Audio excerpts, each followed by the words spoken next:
So Trinity's got her eyes closed, right? She's standing on top of this rooftop, rain's pouring down, and she goes, I need a pilot program for a B-212 helicopter. 15 seconds of that digital whirring sound in her brain. She opens her eyes, and boom. Let's go. I mean, who didn't watch that in '99 and think, man, if I could just upload French or like quantum physics into my brain in 15 seconds, I'd be set. Exactly. It's the ultimate brain hack. But here's the kicker, mate.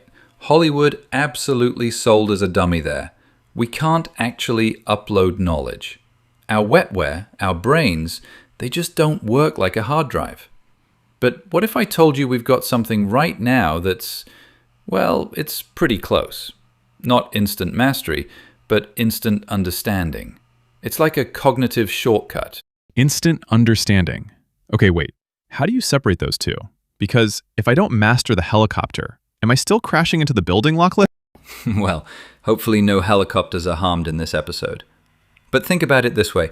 AI compresses information. That's its superpower. Humans, on the other hand, we create wisdom and judgment. Traditionally, if you wanted to learn something new, say a new industry trend, you'd have to sit through a 45-minute video. You're pausing it, taking messy notes, forgetting half of it, and then wondering where on earth you saved that Google Doc. Oh, the endless graveyard of bookmarked YouTube videos and half-written Notion pages. I have templates I don't even remember creating. Exactly. That's what we call traditional learning. It's high friction. But now we've got this framework I've been playing with. I call it the Trinity Method. It completely flips the script. Let me break down the acronym for you because it actually works. Go on, lay it on me. Trinity. What's the T? Right, T is take the content. Grab that long-form video or podcast. R is reduce it to text, meaning get a high-quality transcript. I is interpret it through AI. You don't just ask for a summary, you ask for the core mechanics. Then N is normalize it around your specific goals. How does this apply to my life? The second I is implement the actions. T is test the ideas in the real world. And Y is yield better decisions. Trinity. Huh. Normalize it around your goals. That actually shifts the heavy lifting, doesn't it? Instead of me spending 30 minutes just trying to transcribe and highlight, the AI does the mechanical squeezing, and I get to jump straight to the so what part. Spot on. It removes the mechanical grunt work of extracting info so you can spend your actual brain power on making decisions. That's the cognitive leverage.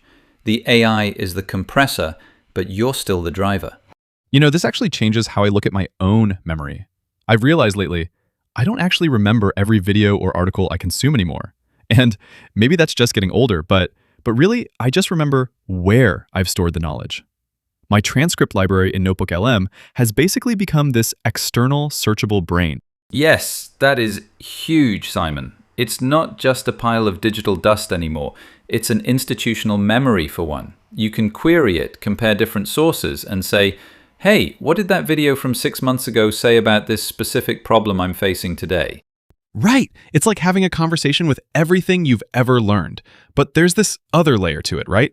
The context. Because a transcript of a talk on, say, system design, if a developer reads that, they're pulling out APIs and automation steps. But if a manager reads the exact same transcript, they're looking at team structure and bottlenecks. Too right. The tech spec doesn't change, but the human eye looking at it changes everything. A consultant is going to grab frameworks for their next client workshop, while a student is using it to prep for an exam. The AI can give you the raw, compressed clay, but the shape it takes depends entirely on the hands holding it. Which is exactly why the human workforce doesn't disappear here. The value isn't in the raw text. It's in the unique perspective you bring to that text. The context is the filter. Absolutely. Trinity never actually learned to fly that helicopter in 15 seconds. Hollywood just compressed years of flight school into a cool cinematic beat. We don't have that sci-fi port in the back of our necks, but we do have something incredible. We can strip away the friction of finding information, build these personal knowledge systems that grow with us, and spend less time searching and way more time thinking. The future isn't going to belong to the person who watches the most videos or reads the most PDFs. It's going to belong to the person who can turn information into sound judgment faster than anyone else.